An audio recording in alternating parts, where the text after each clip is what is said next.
very good morning to all of you. My name is Raj Kumar. I'm the founding Vice Chancellor of OP Jindal Global University. I would like to extend a warm welcome to all of you to the second day of the National Virtual Conference on Economic Dimensions in Judicial Decisions. I'm very delighted to see three wonderful former judges of the Supreme Court of India, outstanding jurists, and I will be introducing them very shortly. But before I do that, I want to give you a brief introduction of what has happened since yesterday. We began the inaugural session yesterday on the theme, the economics in judicial decisions or judicialization of the economy. And we had both the inaugural address and the keynote address reflecting on the broader theme of the conference. As you know, the conference is organized by OP Jindal Global University in collaboration with CUTS International. And we have been discussing this issue since yesterday. The first thematic session that happened yesterday was on the theme, economic analysis of public infrastructure, trade and constitutional law. The second thematic session was on the theme, law and economics, approach to corporate laws and corporate debt restructuring in India. The third thematic session was on the theme, law and economics, approach to competition policy, digital economy and new technology. And the fourth thematic session was on the theme, an economic analysis of industrial innovation and intellectual property law. These four thematic sessions and the inaugural session yesterday morning was followed by two plenary sessions. The first plenary session was on the theme, getting policies right for an inclusive future. There was a keynote address delivered by Mr. Manish Tiwari, Member of Parliament, Lok Sabha, and followed by another plenary session on the theme, institutionalization of reforms in courts in India. The keynote address was delivered by Dr. Abhishek Manu Singhvi, Senior Advocate, Supreme Court of India, as well as another Member of Parliament. This was what happened yesterday. Today we have with us, we are here for the fifth thematic session, which is a judges colloquium on the role of economic analysis of law in India. We have three outstanding judges, Honorable Mr. Justice Swatantra Kumar, former Judge Supreme Court of India, Honorable Mr. Justice B.N. Sri Krishna, former Judge Supreme Court of India, Honorable Mr. Justice Madan Lokar, former Judge Supreme Court of India. All three of them need little introduction. They have been leaders in their respective fields, truly intellectual giants, but more importantly have made significant contributions to the development of law and jurisprudence in a range of fields and have continued their work even after they have left the bench. As we know, judicial system plays a dominant role in the progress of a country, as each judgment and development of jurisprudence may have a strong link between governance and economic activities. Economic analysis of law seeks to explain the effect of laws on the behavior of economic actors and whether the effect of such laws is socially desirable or not. In that sense, judges are constantly making important, let's say, nuanced interpretation when it comes to those implications. Economic analysis of law addresses questions about the cost, the consequences, or even the social value of a specific law. An effective legal structure helps a country to boost its development. As in international trade, India sometimes imposes anti-dumping laws to protect domestically produced goods. Freedom of speech and expression and freedom to carry trade or occupation over the internet, it is also protected under the Indian Constitution under Article 19(1)(g), which could boost the economic activities of the state. Say bringing lottery and gambling and the GST possibly can help to channelize funds towards economic development. The removal of the RBI's restriction on, say, cryptocurrencies could tend to boost investment, and the decision that protesters cannot occupy public spaces indefinitely would decrease the inconvenience caused to the locals. These legal provisions, protections, and decisions tend to promote economic activities and well-being of the people at large. But in recent times, especially in the light of the COVID-19 pandemic, we have seen India experiencing complete lockdowns under the Epidemic Diseases Act 1897 and the Disaster Management Act 2005 to prevent the outbreak of coronavirus. This has prevented the spread of virus, but also has had a huge adverse impact on economic activities of a developing country like India. Due to the nationwide lockdown, there was mass suspension of economic services, which caused inconveniences to different sections of society. The worst affected were the migrant workers, the jobless people, and the vulnerability was further exacerbated In countries such as US, Singapore, and other places, they passed, legislative interventions, including the Coronavirus Act in the US, and Singapore had passed Infectious Diseases Regulation Act and a number of other legislations. So the question then is the consciousness in which judiciary and judicial institutions and even legislative and executive to strike a delicate balance between law and economics is at the heart of today's discussion. So before I begin in the colloquium today, I would like each of our distinguished judges to briefly reflect on their own impressions about this conundrum, in the sense that to what extent law and economic analysis has become more relevant now than, let's say, at a time when they started their own legal and judicial careers. So let me begin with Justice Madan Lokar. Yeah, good morning. Good morning, Professor, and good morning to all the panelists and the audience.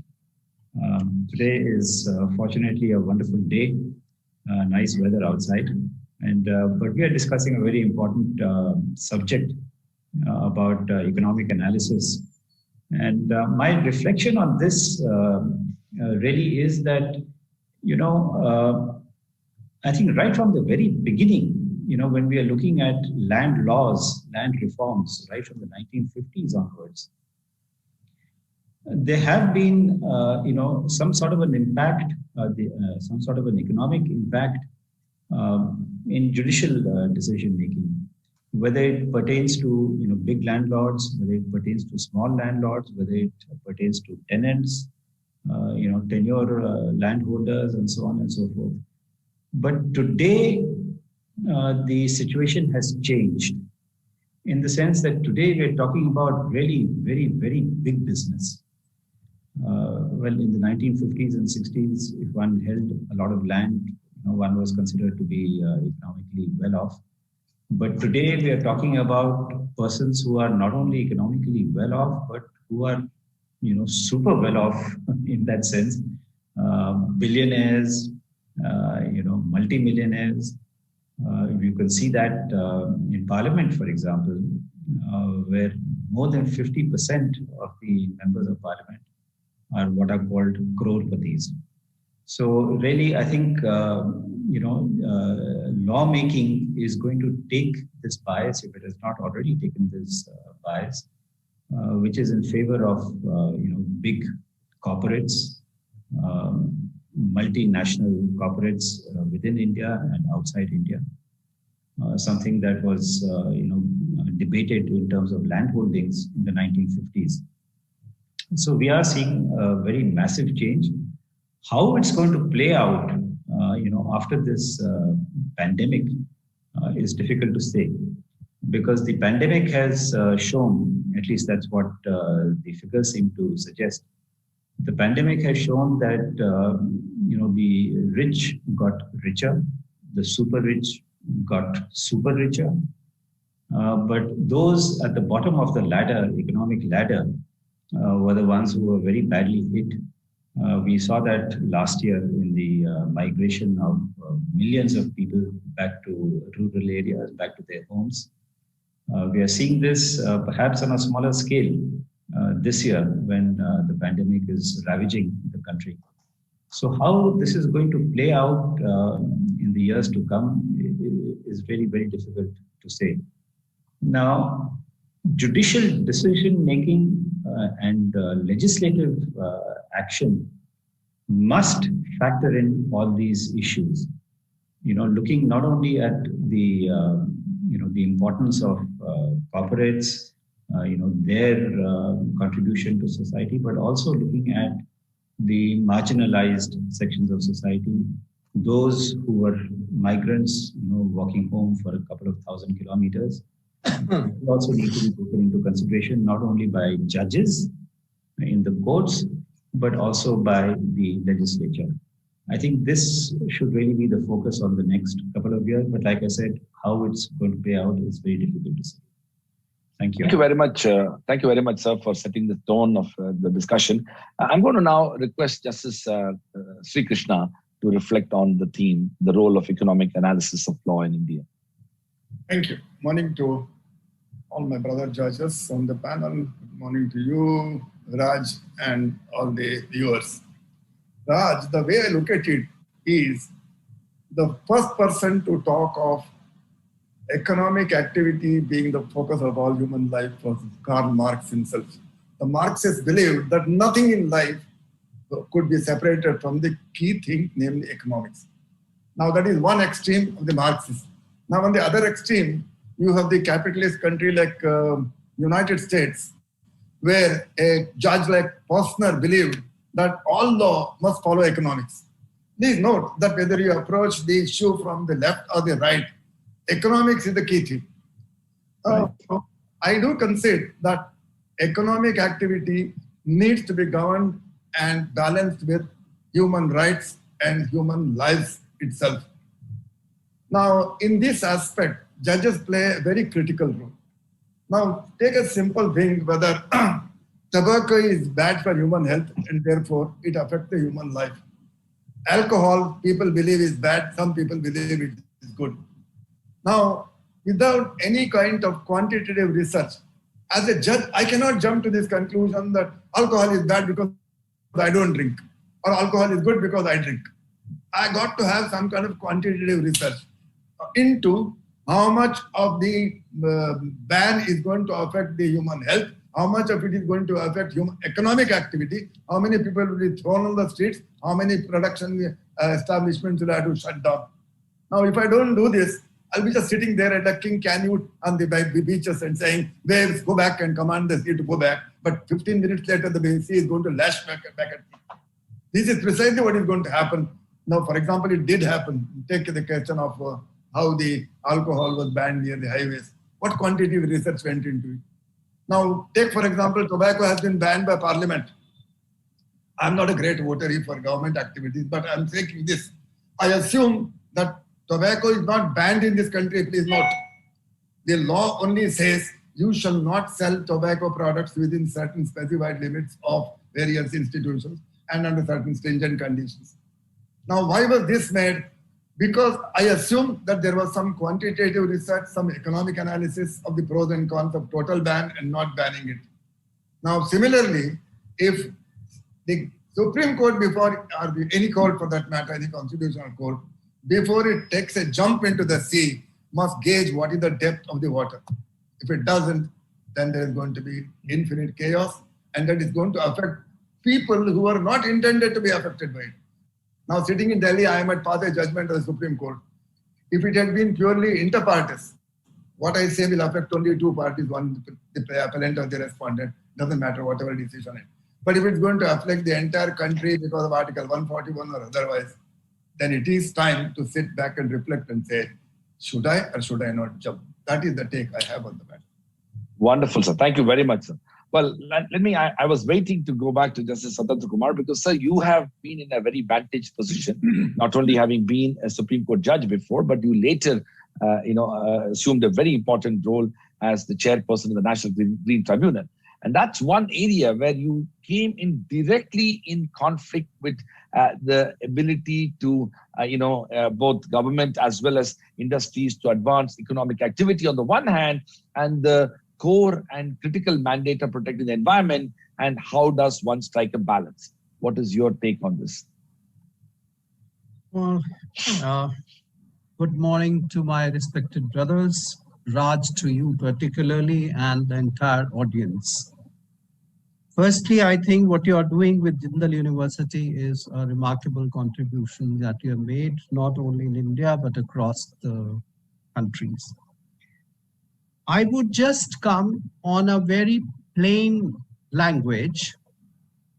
When we talk of contribution of judicial decisions or judicial creativity on our economic impacts, then it should not be counted in terms of GDP. See, that will be the biggest folly that one could consider. See, economic, as Justice Krishna said, Justice Lakur said, is an essential feature not only of a law, but of the society per se.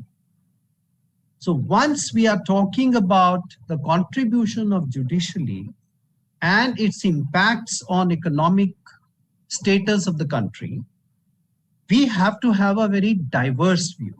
We cannot think on a one-track mind that what is the gain, what is the loss. I will just give you that in economic standards have to be considered on a cumulative effect of a judicial process or a judicial decision-making power. Why do I say that? I would be giving you example. There can be fiscal laws. Fiscal laws would have a direct impact on economic affairs. If we talk of environmental laws, it may not have direct impact, but what I call is indirect impact on economic standards and economic implications of the country economic growth. Now, thirdly, you can say the social laws, the punitive laws. Each judgment will lead to a different conclusion. Why do I say that? Is for this reason. If you take Vodafone judgment of the Supreme Court, it had a direct impact on taxation law, and therefore the taxation contribution by the taxpayer. While on the other hand, in Kamal Nath's case, the Supreme Court judgment totally had a different dimensions. It prohibited activities, constructions in the interest of the environment, but it had a lot of economic impact that people started thinking of providing different standards for their economic development. That is a sustainable development.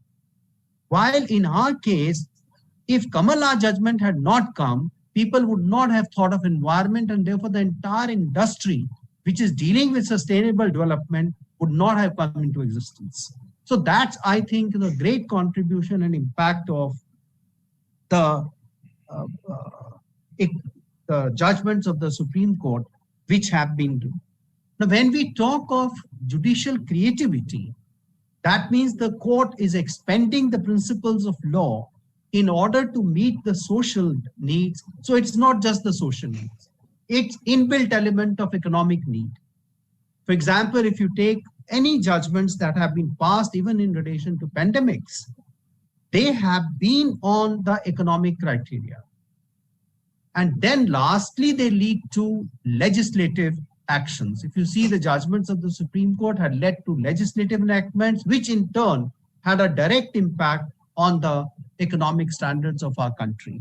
So I would just put it in a very simple thing, that the cumulative effect of judicial decisions and judicial creativity by the higher courts is a greatly contributing and relevant factor for economic growth of our country.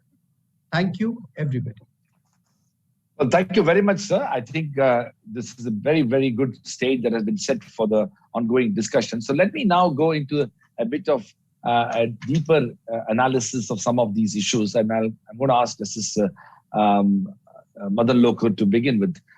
So what do you think is the role of the judiciary in promoting the intersection of welfare, economics, and law? And arguably, does our judiciary in its current form, including the training and the capacity building that has happened, are our judges, particularly the Supreme Court and High Court, and I don't even want to talk about the lower courts there, do they have the knowledge, the expertise, the skills to dwell deep into this, analysis and to understand the intersection of economics and law? Professor, it's like this. The judges really interpret the laws, all right? So if a law comes to the court for interpretation, for example, you have the Manrega Act, all right? It is something for the welfare of the people. It is to provide them employment, guaranteed employment, and so on. Now, it's one thing to say that, the law should be implemented, right? And another thing to say, what will be the consequence of the implementation of the law?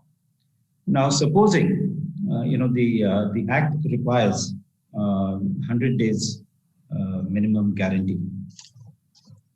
Nowhere, just about nowhere is 100 days actually working out. Probably the maximum would be about 60 days in a year for a household. Now, supposing the courts were to say that, no, you see, the law says 100 days, so I don't care what you do. You make sure that 100 days employment is given, right? It's going to have remarkable consequences as far as the economy is concerned. Does the government have that kind of money? It doesn't, right? So why do you make a law like this when you know you cannot implement it? I'm just giving you one example. Now, you've had, in drought-stricken areas, it's from 100 days, it goes up to 150 days. It doesn't work. Even there, you can't get 100 days work even in drought areas. So really, the hands of the court are in that sense, tied. Let me give you another example, where the economy, for example, has been talked about. That is the coal scam. All right. Now, the question before the court was that was there any corruption involved, or was there any dishonesty? Not necessarily corruption, but was there any dishonesty or some wrongdoing? Let me put it mildly, involved in the allocation of coal blocks. If the answer is yes, what do you do? Right? You say, all right, I'm going to stop all the coal blocks from functioning. The consequence of that is going to be economic in the sense that a lot of people will be thrown out of their jobs. Coal production is going to stop. Okay. So otherwise, what do you say? That it's okay. It doesn't matter if corruption has taken place. Doesn't matter if wrongdoing has taken place. Let it continue. Why? Because if we try to stop the corruption, people are going to get affected. And now, when you have situations like that, it's very difficult for the court to take a decision which is going to have an impact on everybody in the sense of employment, or is going to have an impact on everybody in the sense of saying corruption is okay. It's perfectly all right if people are corrupt and they get coal blocks allocated to them. So whichever way you look at it, environmental issues, right? Now, there are violations of the environmental law. What do you do about it? Do you say that, well, it doesn't matter, let the law get violated? If the law is not violated, people are going to suffer. What are people going to do about the environment and so on? You have public health issues. In Delhi, for example, in November, December, you have massive air pollution. Now you turn around and say that, well, all the factories should be closed. Why? Because people need to breathe air in Delhi. But what is going to be the impact of that? One doesn't know, right? So these are very difficult decisions, and they really, in my view, they cannot be, a cut and paste kind of solution. That if this happens, this must follow. It really depends. Thank you. Case to case. Yeah. Well, thank you very much, sir, for that. In fact, I'm going to push it further, and I'm going to ask Justice Sri Krishna. In fact, what Justice Madan Lokar has just probably raised in the context of the coal block aspect, but also other issues, is that the heart of the problem seems to be that lawyers and judges are simply not able to reconcile the what comes natural to economists when they look at what is known as cost-benefit analysis. Because as lawyers, we are all along trained from a disciplinary standpoint to look things pretty much in black and white in terms of what the legislation is and how do we ensure that we adhere to that legislation, particularly when the legislation becomes very sharper. So my question to you, Justice Sri Krishna, is that if you look at, say, European developments, if you look at the United States, they have a very rich tradition of determining wrongdoing on the one hand, on any matter. And then when it comes to the judicial response to the wrongdoing, it's based upon serious law and economic analysis. A lot of emphasis is on impact and ensuring that the impact of the judgment does not affect significantly the entire fabric on the basis of which things govern. Is this the way ultimately we may have to go?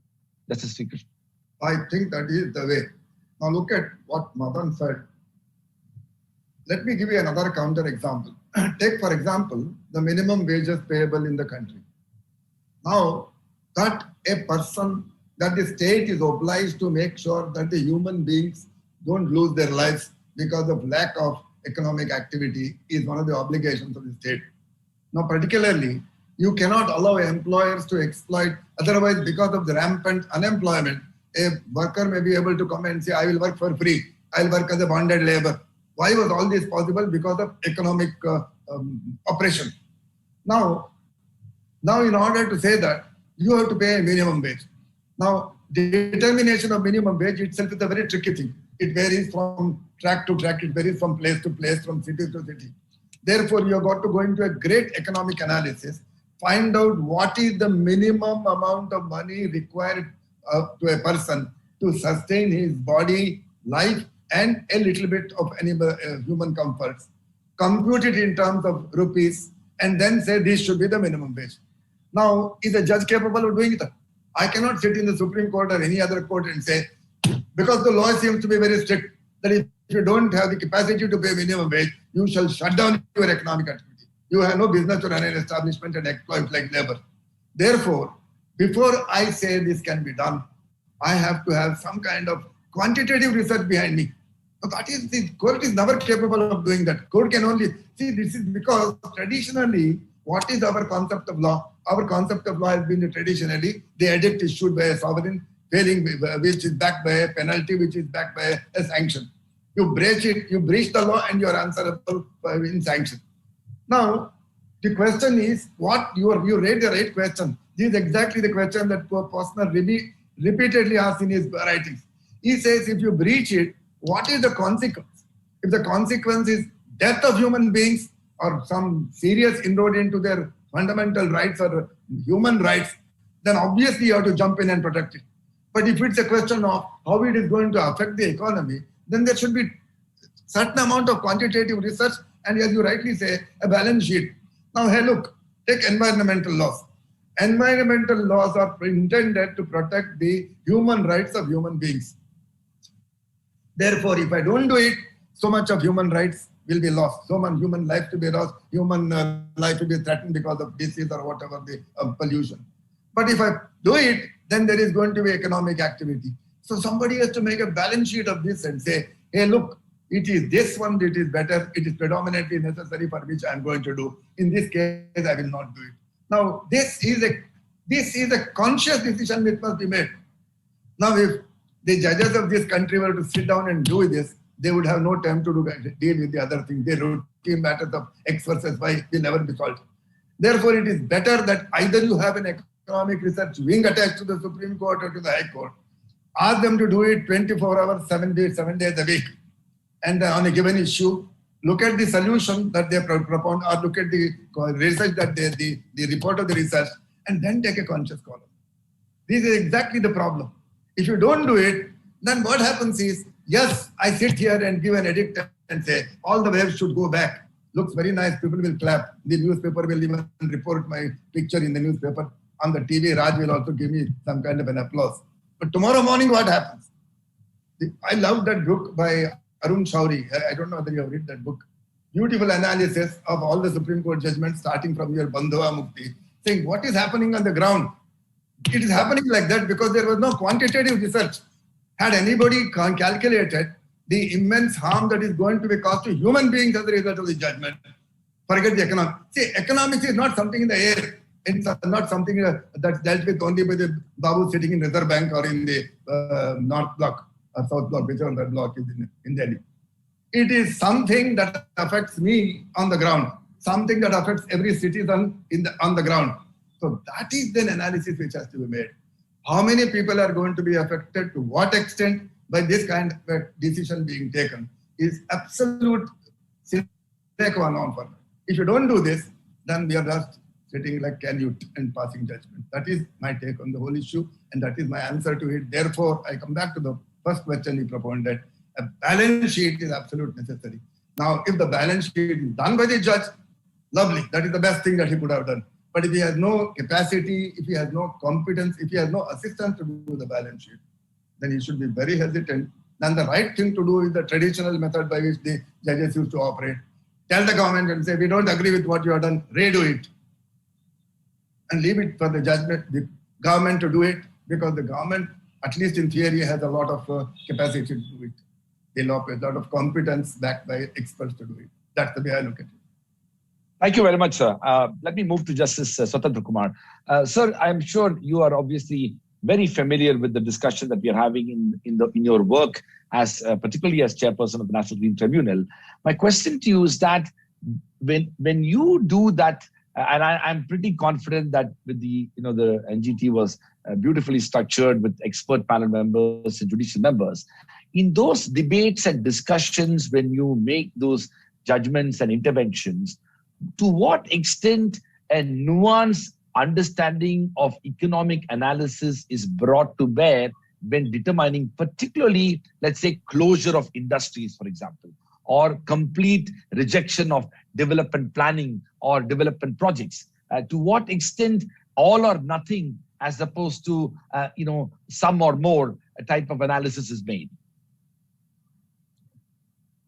Well, I don't think I would have a little difference of opinion with both the brothers who have just expressed. See, courts in the decision-making process can have an access to economic analysis.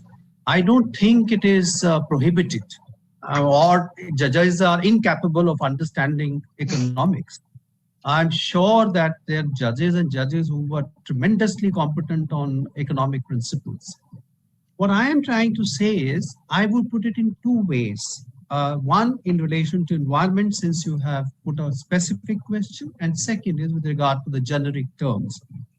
In generic terms, I would say, for example, the Supreme Court, while expanded Article 21 in relation to education, in relation to right to livelihood, and then decent and clean environment. All these three things created a new impacts on Indian economics.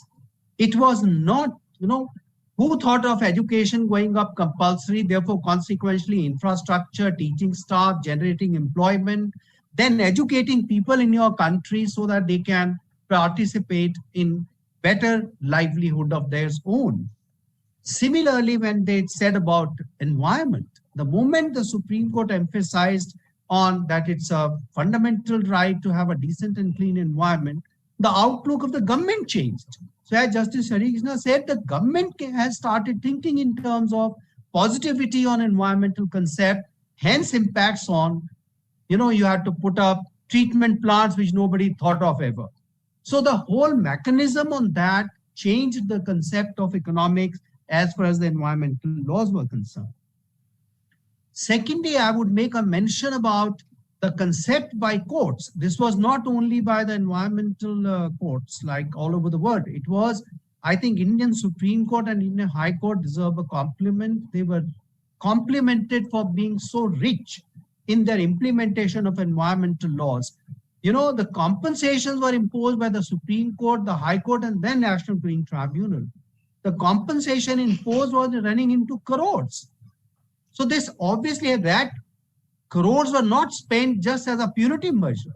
It was put as a remedial measure, therefore economic growth. It was given to people for environmental damage. So that was the other thing they did.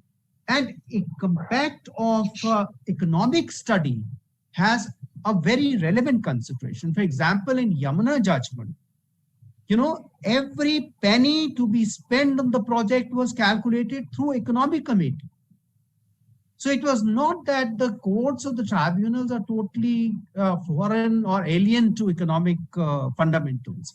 I think they have a very effective role to play. And I do say that the judges need to, kind of acquire greater expertise on or help or assistance from the expert body to apply more effectively economic factor into the judgments which they give for the purposes of bringing economic prosperity. Because no court is unconscious of the fact that the economic prosperity is the fundamental of the rights.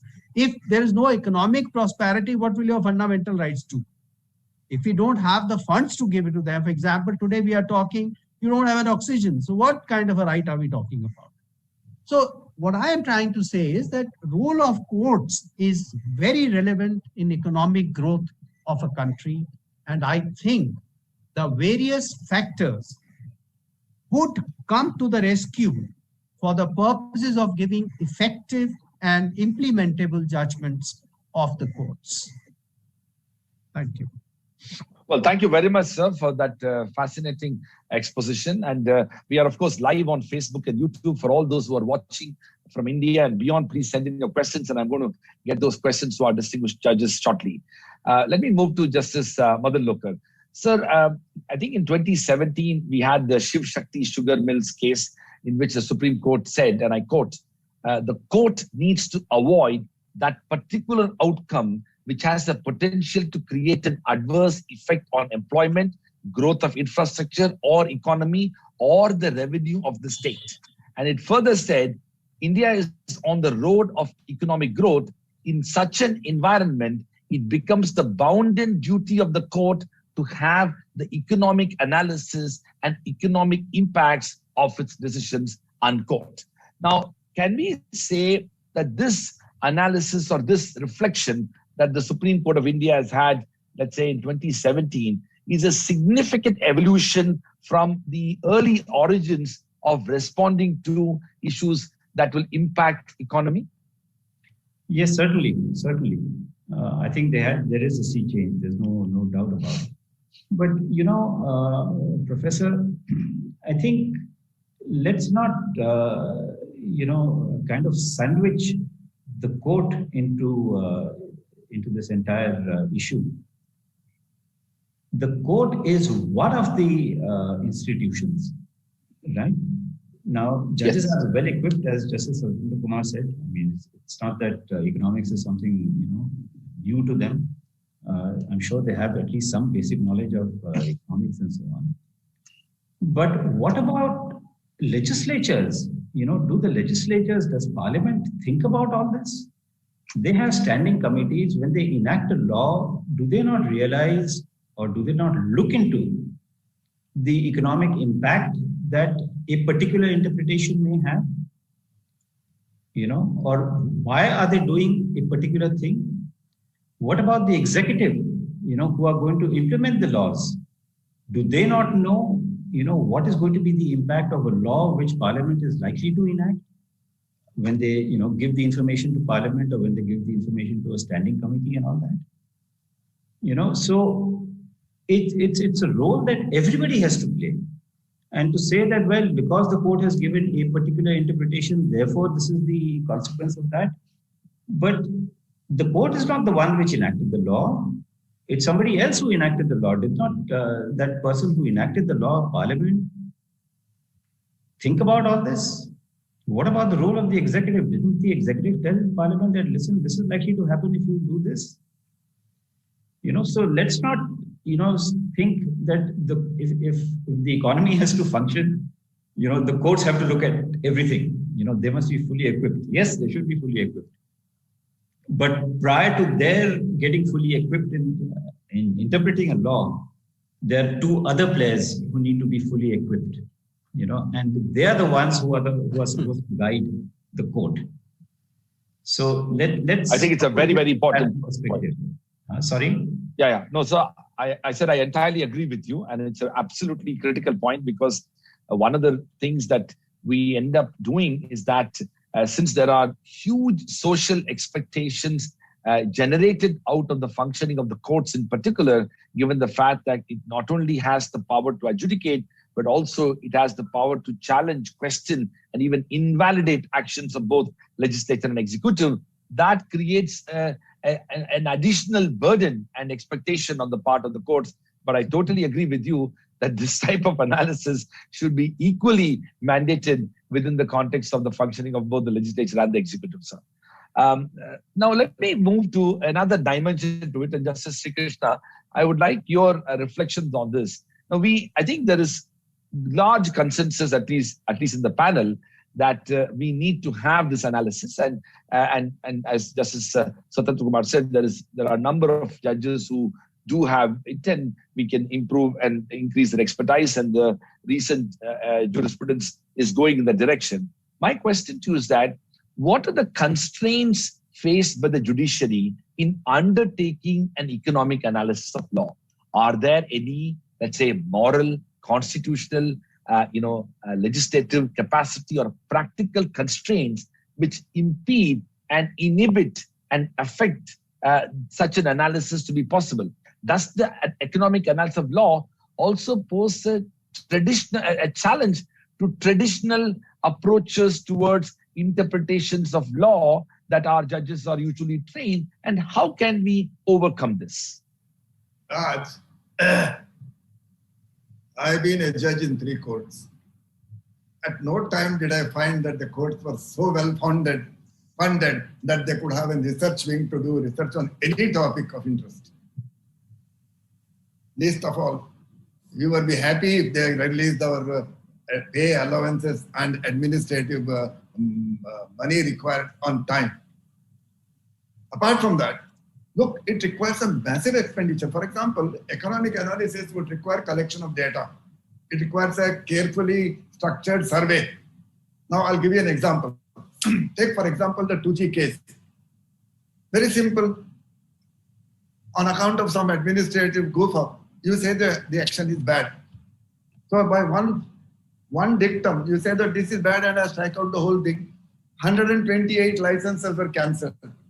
Now, each one of these companies borrowed money on the strength of the license.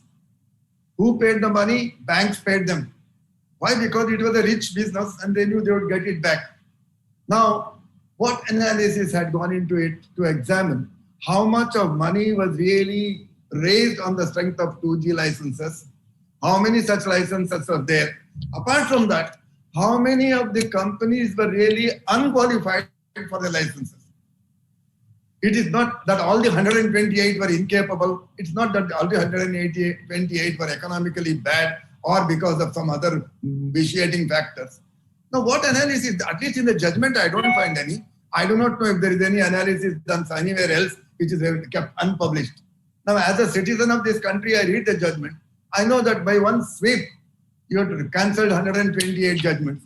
And I also know that so several banks have gone into NPA because of that. The non-productive assets increased. And how are you going to repay it? The license is cancelled of a company, has no money to pay it back. So whose money is it? It's the taxpayers' money. So this is where I say you require a massive amount of research. Now, please note, I agree with Madan's hypothesis that this is basically the job of the executive and the parliament. Before you pass a law, understand if you bring about this kind of a thing, what is going to happen? Who is going to be hurt ultimately? If the license is cancelled, whose money is it going to be blocked? Now, if a survey is made, then you will realize that this 176,000 crores of presumptive loss was nothing compared to what happened actually. This is the problem. But sir, I'll quickly respond. I'll quickly push you on one aspect, sir. Yes. Many of these judgments are not necessarily originating to some legislative basis. They are to a large extent evolved through public interest litigations that have been brought, and Article 14 and arbitrariness as a framework has been used to respond. So in that context, is it time for us to, and I know it's a difficult question, is it time for us to really evaluate on under what circumstances we end up using Article 14 and arbitrariness? Because it is a carte blanche framework which has been welcomed by many of us as law students. As a law student, I grew up, inspired by the role of the Supreme Court in expanding the rights jurisprudence using Article 14 and 21. But now when that gets translated into economic decision making, it creates a different type of consequences. So do we need to reimagine that as well? But please note, while you are protecting somebody's Article 14, you are hurting somebody's Article 21 rights. As anybody else, that's why you need a balance sheet. So if I uphold Article 14 here, am I going to hurt somebody else's fundamental right under Article 21? How many lives are going to be lost? How many persons are going to be thrown out on the street? How much of money is sucked out of the economy, as a result of which there will be a devastating effect on somebody else? This is exactly the point that I'm making. Therefore, what you need is plus minus. If I do this, I'll gain this, so many people will gain so much. If I do this, there will be a harm to so many persons. This is a balancing thing which has to, in fact, the role of a judge is to balance conflicting rights. Nothing new. The traditional role of a judge is that. But sometimes what happens is we become rather forward-looking. I don't want to. Thank you very much, sir. Thank you very much for that. That's very, very insightful. Justice Swatantra Kumar, now let me slightly alter the debate that we are having today. Now, with the advent of globalization and liberalization, the Indian economy is clearly more integrated and new technologies are being adopted to expand that as well. Now, in your view, how does the judiciary recognize the role of economics in the application of regulatory laws? Because that's an area where there is a lot of changes that have come in recent times. And to what extent, this is more personal for you, you saw your own, let's say, approach to adjudication change or remain the same from your transition from a judge of the Supreme Court of India to the chairperson of the National Green Tribunal? Wait, see, the role of global economy is inevitable, I'm saying. The technological developments, I again think you are hinting at the NGT role. So I think what I'm saying is that during that period, yes, you came to know that the technological development all over the world were of great assistance for protecting your environmental interests. Now that changed the outlook of our country vis-a-vis other countries. So the borderline became very thin. They had to adopt modern technologies for the purposes of complying with the regulatory laws. The regulatory laws in our country, I think, are more than needed. I think we are overburdened with our regulatory laws. It is the understanding and implementation of the regulatory laws which is a matter of great concern. Firstly, I think as citizens, we have not really the desired respect for law. We always want to avoid law rather than obey the law. So what I would say is that I would just give you a very interesting example. In 1 minute, I think I should be able to say that. There was a very big industry in Agra, which was a very paper mill and sugar. So the board reported that the industry has no discharge. That means ZLD, zero liquid discharge unit. So it was very difficult for us to believe it. So we thought, but the board says, official has said, so it must be true. Then it came to be known that the gentleman does not use the ETP at all. He just put a pipe into the ground, discharging the entire effluent into the ground and has become obviously on the surface no liquid discharge. So what he did was he frustrated the law, and then what I'm trying to say is that the damage which he has caused, which Justice Krishna is saying, that you then balance out things because the damage he was doing was immense. So you drive out and then you put him under economic constraints, injunctions, then you try to achieve the object. But there is a direct link between the economics that is running the industry, the development of the country, and anything and everything. But what you need to do is, if you see the essential of a sustainable development is doctrinal balancing. That is the essence, and that is across the globe. It's not for India alone. So what I would say is that we must apply the economic principles to the best of our understanding.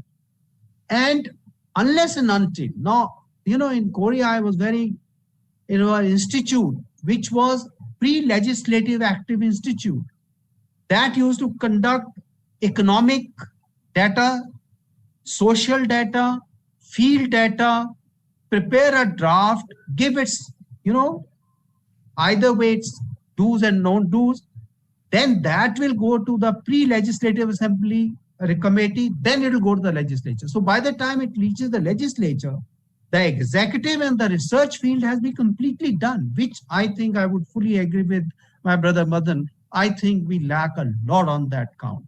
Economic and legislative functions, if are performed to its perfection, the burden on judicially to judge on economic principles would definitely become the least. Well, thank you very much, sir, for that fascinating, response to the complex conundrum that we are facing. Let me move to Justice Madan Lokur. Sir, one of the things, we all remember that in the S.R. Bommai judgment, there was a very interesting phrase used that judicially manageable standards. The words judicially manageable standards was used in the context of the fact that, the judiciary may not have those standards in determining and responding to issues, and there is a lot of subjectivity that needs to be brought to bear in responding to a situation in hand. My question to you is that doctrine, or rather, interpretation, relevant in the context of the law and economic analysis, whereas both Justice Swatantra Kumar and Justice Sri Krishna mentioned, many a time judiciary is actually groping in the dark because of what the legislature and executive had failed to do, and judiciary is actually, pretty much asked to, for lack of a better phrase, clean up the mess that has actually been created by the failure of other institutions. Yes, Professor. Actually, this is playing out today, in the pandemic. Now, yes, one, of course, is the failure of the legislature or the executive, to do its homework. That is one aspect. The other is the, transparency angle. Okay, now today, the courts do not have, in fact, I don't think anybody has, the exact number of people who have died, because of oxygen shortage, all right, or the number of people who have died because of COVID. Okay. Now, the courts, there are at least, I think, about 7 of them or 9 of them or something. 9 high courts are trying to monitor the situation about the pandemic today. What is the expertise available with them? Their heart is in the right place. That's the whole point. The data is not available. They don't know whether oxygen is going to come, from where it's going to come, how it's going to come. If the executive does not tell them, if information is withheld from the court, I'm now talking about, the current pandemic, but you look at it from the larger context of, economic policy or economic analysis and all that.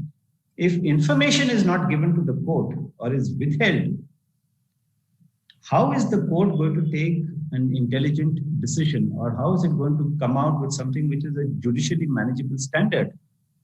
It's just not possible. So there are these huge constraints that the courts face, and whatever the expertise is available, will come crashing down if the court is not given the proper assistance that it, demands, and the proper assistance that it should be given.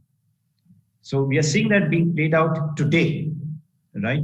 Not only in these 7 or 9 or whatever number of high courts, but also in the Supreme Court. Why does the Supreme Court today say that, we don't mind if the high courts carry on, but we are also going to look at it? But does the Supreme Court have all this information? We don't know. Probably not. Okay, so we are going through this at the moment. Absolutely. Thank you very much, sir. This is Sri Krishna. This is a very interesting point. This is Madan Lokur has raised. I want to take that to the next level. In fact, what we have seen probably in the last, say, couple of decades is that many a time executive and legislature are kind of using, almost, not necessarily consciously, but wanting to use the courts to do things which they are uncomfortable to do. And unfortunately, willy-nilly, the courts end up becoming at the center of it. So my question to you is that at what point of time courts have to exercise a certain degree of judicial restraint, or the idea of judicial restraint is actually undermining the ability of a constitutional court to seek accountability of the executive? Because the reason I raised this question, aspect of judicial restraint, is that there have been judges and judgments in the past. I remember a 2012 judgment which talked about, it ordered interlinking of rivers, for example. the ability of courts to, pass orders and directions, including the use of the writ of mandamus, but also writ of continuing mandamus. These are all extraordinary powers which end up being used more often. And in that process, we might actually end up losing the effectiveness of it. So my question to you is that how does the notion of judicial restraint, play out in the law and economic analysis? Two things come to my mind. One is this question of judicially manageable standards, a beautiful phrase from the American Supreme Court. And number two is a classic interview that was given by Justice John Roberts, the Chief Justice of the US Supreme Court. At the time, he was appointed as Chief Justice. In a press conference reported in Time magazine, he had said that it is time, if the judges arrogate to themselves the notion that they are going to cure the society of all the evils, they will neither do it nor will they do their job properly. Basically, the whole idea was it is the job of the executive and the parliament or legislature to go into all these details and come up with a solution that will be acceptable to the people at large who have voted them to power. Now, yes, we do grant you that it is our heart which is pierced, which is pricked. When I see that somebody is dying on the street, somebody has to die while cleaning a gutter. Now, if I were to issue as a Supreme Court judge and an order and say, all wastage disposal will not be done in this country in this manner, the question is, what is the capacity of each municipal corporation? Do they have the trucks to carry the garbage? Do they have the incinerators? Do they have people to do this? Now, it is basically the job of the constitutional courts is to ensure that fundamental rights of the citizens residents are protected. That's all. Now, while doing this, if they find that there is a law which is impinging on that, you have to protect them against the invasion by the law. While doing that, also they must keep in mind that what is the consequential ripple effect or the wave effect that it's going to produce. Now, in order to protect somebody's Article 14, I cannot by a sweep of my pen or a stroke of my pen do something that is going to hurt everybody's interest. This is the whole difficulty. Now, why is it not possible? It is possible. Now, the question, I'm asking a simple question. Is the Supreme Court or the High Courts all put together capable of running the country? If they are, my answer is yes. If they are not, what is the reason? The reason is they have neither the resources, nor the ability, nor the manpower, nor the competence to do it. So let them do it. I grant you, I accept Madan's thesis that the legislature and the executive are very much deficient. They are not doing their job properly. Therefore, does it mean that I have to do their job? I would gladly do their job if I had the competence to do it, if I had the resources to do it. If I do not, all that I can do is the failure of the parliament or the executive to do something should not hurt the fundamental rights of the citizens. To that extent, I can act as some kind of a barrier and try to give relief wherever it is possible. But if I make it overarching, then I have to look at the rest of the citizens also, seeing what is happening to the rest of the citizens. And you were saying that one more thing before I wind up, this tendency of the executive to say, let the courts take care of all the problems. This is there uniformly, whether it is a case of administrative law, when some clerk is dismissed on a petty charge, and it's honest that you find that it is a wrong order, you could withdraw it and do it. But no government officers will do it. He will say, no, let the matter go to Supreme Court, let the Supreme Court decide it. Land acquisition, let the Supreme Court decide it. Tax laws, let the Supreme Court decide it. Why? Because they are either incapable or unwilling to accept responsibility. If I do something, I should accept responsibility and say, yes, I've done it honestly. Now everybody's honesty is suspect. Everybody's motives are suspect. So how do you run the country? This is exactly the problem. And this is where we judges rush in, where angels fear to tread. Well, thank you very much, sir, for that. Let's move to Justice Swatantra Kumar. Justice Swatantra Kumar, now let me move beyond the environmental field that you have, of course, strong expertise in. What I wanted to ask with you is that in developing this, framework of adjudication, to what extent judges actually look beyond the law? Because having been a judge for a very long time, the first obvious look at it for judges is to look at the law, the precedents, and all of that. But to what extent your training and your own, let's say, worldview has enabled you, or just not just you, but judges in general, to look beyond the law? And to what extent looking beyond the law is even considered appropriate within the judiciary? Because after all, you have a constitutional duty and responsibility to interpret the law, and the fact that you have to fulfill that responsibility. So using, let's say, economic or other factors, does it, let's say, undermine the legitimacy and credibility of the judicial process? How do you deal with this? See, let's get into the constitutional status of the Supreme Court of India. You know, the framers of the constitution, their wisdom, gave a dual status to the Supreme Court. One was their duty to protect the fundamental rights and writs under Article 32. Second, which is more important, is the law declared by the Supreme Court was said to be law of the country. Why these two canons? It could simply make, like you have in US, you have UK, you have the statutory control over the Supreme Court. If the Constitution of India gives a particular stature to the Supreme Court, I do not think we would be fair in law or in fact to dilute it. That's the first principle on which at least I would work. There are three aspects. One is judicial creativity, other is judicial activism, and third is judicial overreach. The third certainly needs to be excluded while you are doing the judicial process. But first two are the essentials. See, how can you protect somebody's fundamental right if you are not ready to think beyond?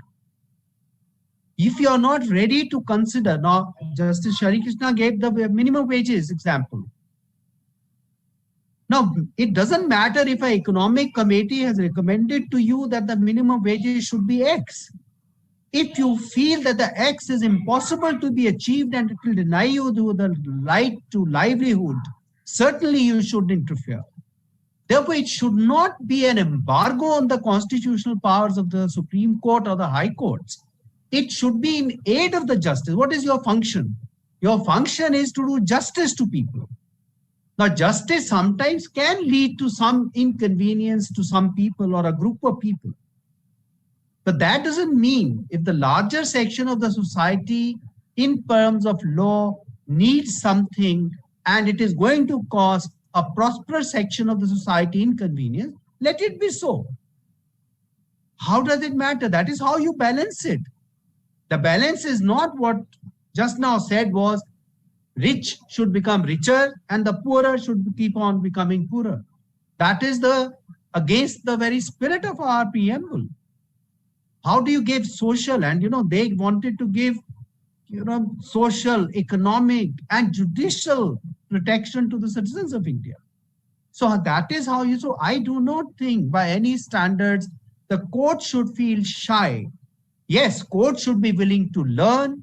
Court should be ready to consult experts. It should be prepared to get and invited through the executive proper data to feed its decision-making process. Its decision should, as far as possible, correct according to law, implementable in law, and for that, whether you take aid of economic principles, social principles, or progressive principles, I do not think you hit or expand the constitutional powers beyond the permissible limits. That's what I would say. Raj, I have one remark to make. Yes, please. When I was a judge of the Supreme Court, I was invited to a seminar on competition law. And there was a judge of this French Supreme Court, I don't know what they call it in French, a judge Supreme Court sitting next to me. I talked to him. I said, when did you pass your law? Where? He said, I'm not a lawyer at all. I said, what are you? He said, I'm an economist and I'm an expert on competition. So I said, what are you doing? He said, I'm a judge of the Supreme Court of France because I'm an expert on competition. Now, can we not have this kind of thing in our country? Now, I can say I am an expert, not that I'm really an expert on law, but I can boast to be an expert on law because I happen to be a judge of the Supreme Court. But I don't think I can with a clear conscience say that I know economics or any of the other subjects that are not concerned with law. This is exactly what I'm saying. Yes, you have actually, if you look at the United States, what happens? Every legislator, every congressman, every senator has a huge fund allocated to him, huge set of people who research for him. Now, that is, of course, not done in India. I don't know whether they do it. I'm not even aware of that. Much less in the courts. In the high courts, at least, I was told that originally there used to be a clerk. Now, that has all been abolished. I'm not sure what is the situation in Supreme Court now, because I left the Supreme Court in 2006. After that, I have not gone to the Supreme Court. That is the way it ought to be done. You are absolutely right. And I'm going to ask, the next question is going to be, and the same question to all of you. And I want to bring a very interesting point. In fact, all these disciplines are going through a lot of change. And I'm going to ask Justice Madan Lokar. Sir, you know, I think in the year 2017, Professor Richard Thaler from the University of Chicago's Booth Business School received the Nobel Prize for Economics. And his work was essentially on something known as the nudge theory. The idea was that he co-wrote one of the globally bestseller book called Nudge, which looked at how people make bad or irrational choices and how one can, behavioral economics as a discipline and can respond to those choices.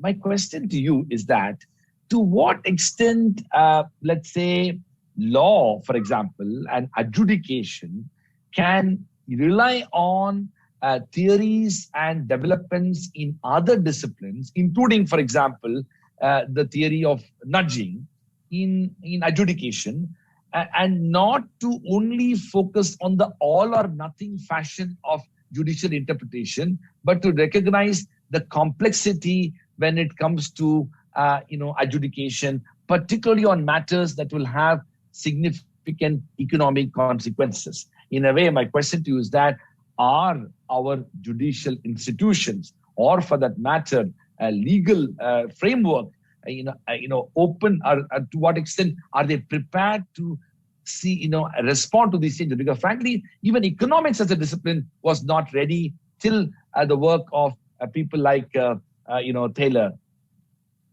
Yes. This question is to all of you. Yeah. You see, the way that I look at it is this, that the courts, lawyers, law students, judges, everybody must look at every discipline.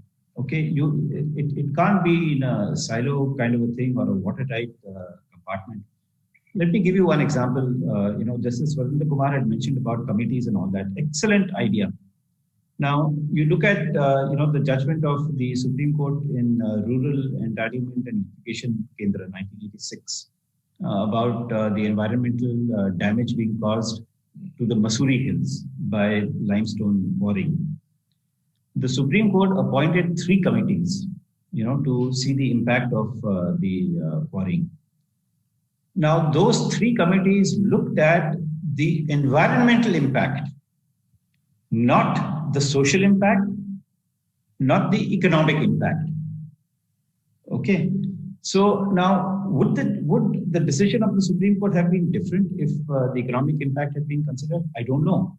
Would it have been different if the social impact had been considered? I don't know. But like we're talking about 1986, But today, we have the resources. I mean, we means the country. I mean, not the judiciary. Yeah. The executive has the resources to feed all this information to the courts, and to feed the information to themselves, and to feed it to the legislature, and to feed it to the courts. And they must do it. You can't say that, I'm only going to look at the economic consequence of some action that I'm taking. Forget about, public health, right? I'm going to look at the social consequence, forget about the economic consequence. It can't be. I think things have changed dramatically between 86 and today. So we must bring everything in together. Well, thank you very much. The same question to Justice Sri Krishna as well. No, the question to repeat is that whether, just as nudge theory has been used and developed behavioral economics in understanding decision-making process, can we bring in a similar type of using even like psychology and economics in understanding, adjudicatory processes? Absolutely, I agree with you. What Madan says is 100% correct. You have to look at the holistic 360 consequences of a decision. Basically, the decision of a constitutional court is focused on fundamental rights. But while doing that, what are we doing to the rest of things? What are we doing to the environment? What are we doing to social circumstances? What are we doing to the lives of the persons? What are we doing to the rest of the country? Something that is kept in focus. If you do that, then there can't be an objection. In fact, that is the right thing to do, because today all disciplines merge into it. And finally, all disciplines must merge into the concept of justice, not only law. Law is just the means by achieving justice, but while doing that, you can't ditch all the other circumstances that are there. I agree with you. That's the correct way of doing it. Thank you very much, sir. This is Swatantra Kumar, please. Yeah, I think the same question. To sum up is very simple. I think that we must, functioning of the courts should not be defined by restrictions which are neither intended in law nor which are required. The court should be open-minded to consider all facets of the problem and be ready to accept and educate. And I'm telling you that one of the introduced concepts in Maharashtra was that the judges during the training period, after they have joined service, would be learning all subjects. So I thought that was a very good suggestions made by the government, that the judges would be able to learn everything during their tenure. So it's an effort to learn. So you can't take education outside the ambit of the judicial process. It should be part and parcel. I think academics should have a greater role to play in the interaction with the judicial system of the country. I think it's a very progressive attitude. So I think we should cumulatively consider various factors and try our best to achieve a balanced solution which will not create an imbalance either in economic field, social field, or administrative field. That's what I think we should do. Well, thank you very much, sir. It's been a fascinating discussion. I can go on and on. We have only 15 more minutes, and I want to take several questions have come, but I'm going to limit to a few questions. So let me start with Justice Madan Lokar. This question has come from a student. It says, the judiciary has been at the forefront at securing socio-economic rights to often the most marginalized. How does the judiciary go about balancing the rights of business or industry or the government with the rights of the public at times which come in conflict with each other? Yeah, that's a difficult question to answer. Yeah, I really don't know. You know, it would depend on each case. You know, are you going to give greater importance to environment, for example, right? And if you're going to give a lot of importance to the environment, are you going to give greater importance to wildlife within the environment, or air, or water? It's very difficult to generalize this sort of a thing. But I think the judges would have to be well equipped, with all the facts before they take a decision in a situation like this. But I don't think it's possible to give a general sort of answer. Sure. So you did pretty well for that question. It's obviously a difficult one. Justice Sri Krishna, there's another question. This is, of course, it's an opinion by the person who's asked the question. And the question is, in your opinion, do you think that high courts are often more sensitive to the needs and wants of the public at large rather than at times the Supreme Court? And this person is making this observation in the light of decisions taken by the various high courts during the recent COVID-19 resurgence. They seem to have a better sense of the economic resources available and the situation on the ground and can allocate accordingly.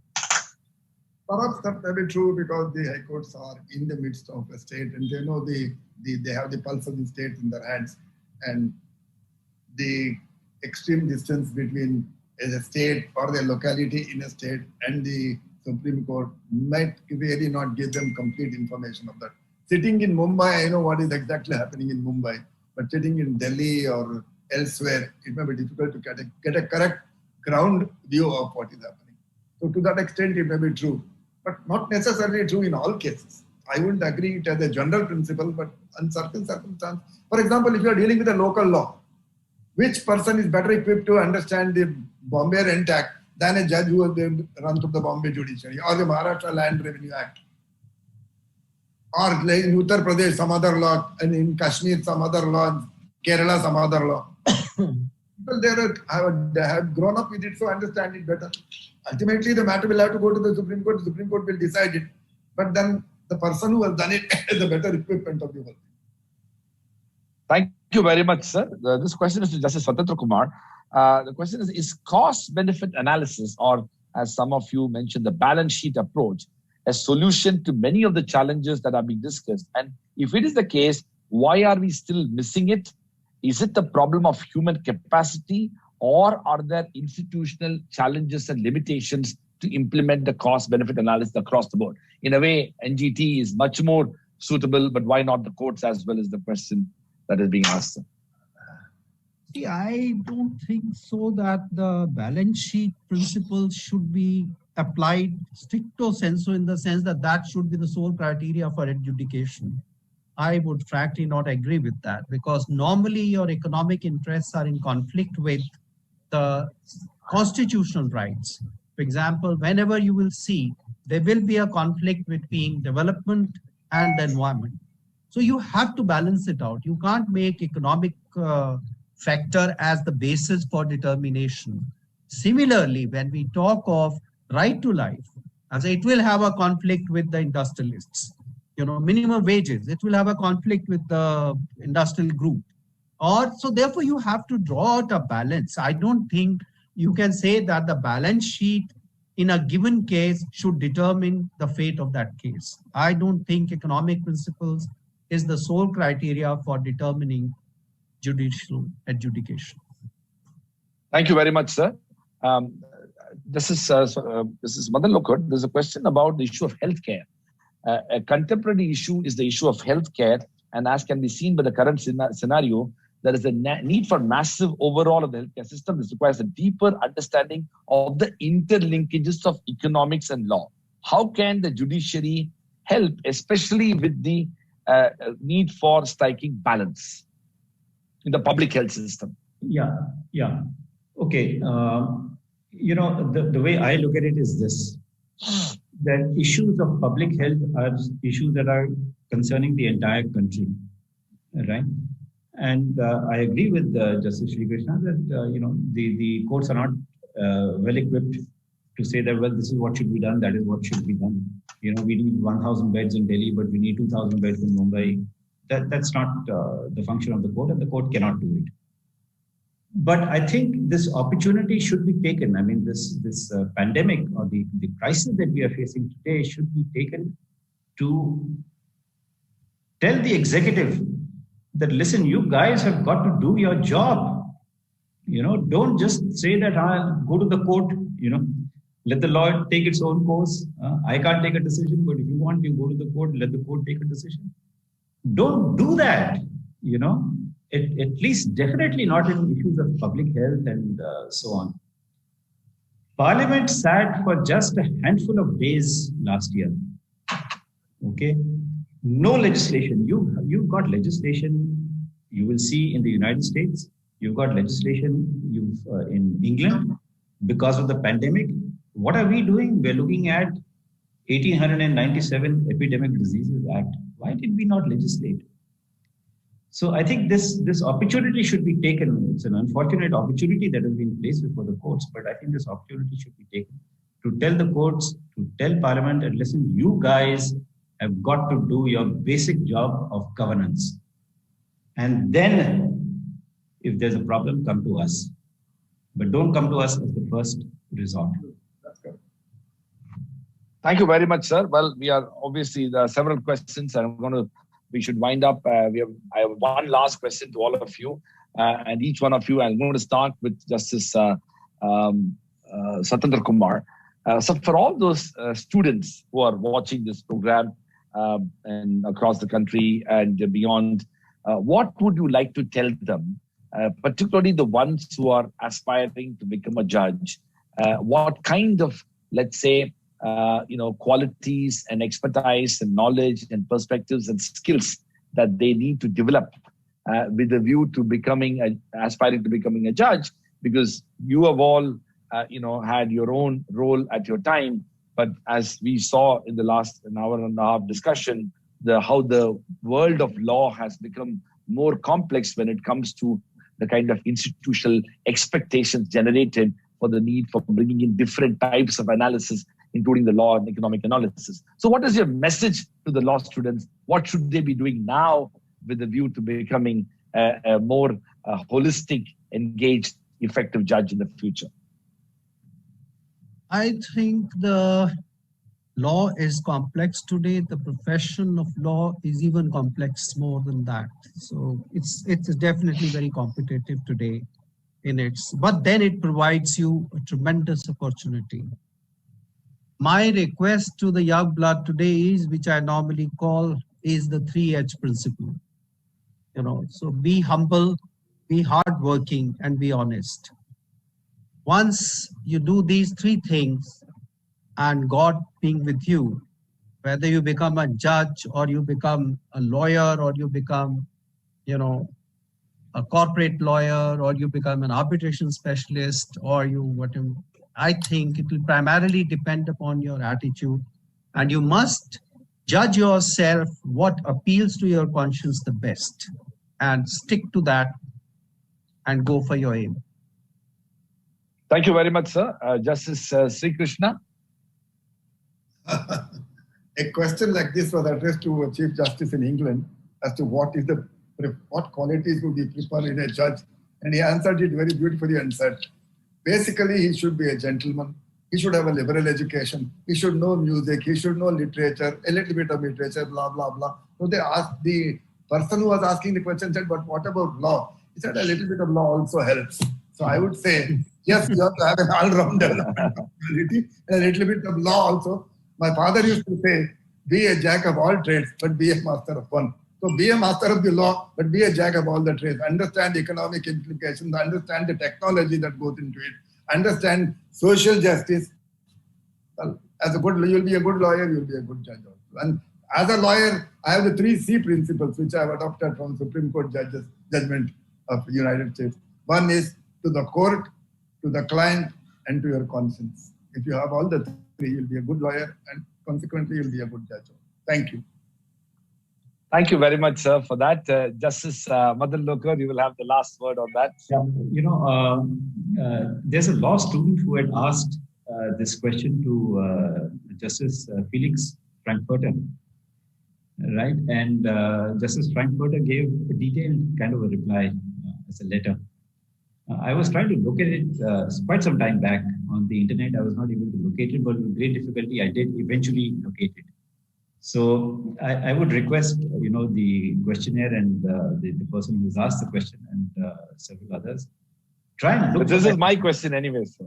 Huh? Oh, your question. I'll look at it. Yeah. Yeah. Okay. Yeah, it was my question. Well, you don't need an answer. No, but for my students, yeah.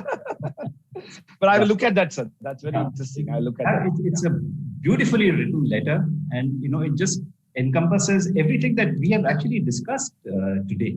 It's worth going through that letter of Justice Frankfurter. Yeah. But you can still add what you think. Well, what I think to be a good judge, well, you need a good executive who doesn't push judges around, and you're going to be a fine judge. Yeah, well, being overall, that is most important. Absolutely, sir. Well, I cannot thank you enough for this fascinating discussion. It has been an absolute treat and a privilege for me to have this FaceTime with the three of you. What an extraordinary tour de force that the three of you have provided. I think so many people who have seen it live, but also will be seeing it, would be immensely benefited by your candid discussions, your intellectual rigor, and the kind of extraordinary experience that you brought to bear to discuss a very complex issue with a sense of responsibility and a nuanced understanding. I'm grateful to you, each one of you, for your presence, sir. Thank you very much, Justice Sri Krishna, Justice Madan Lokar, and Justice Swatantra Kumar. With that, we come to the end of this thematic session. We will be starting in, say, 10 minutes at 10:55. The next session on a book discussion on Supreme Court and the Indian economy. We will have a group discussion on that, and we'll start in 10 minutes. Thank you very much. Thank you, everybody. Please, thank you. Thank you.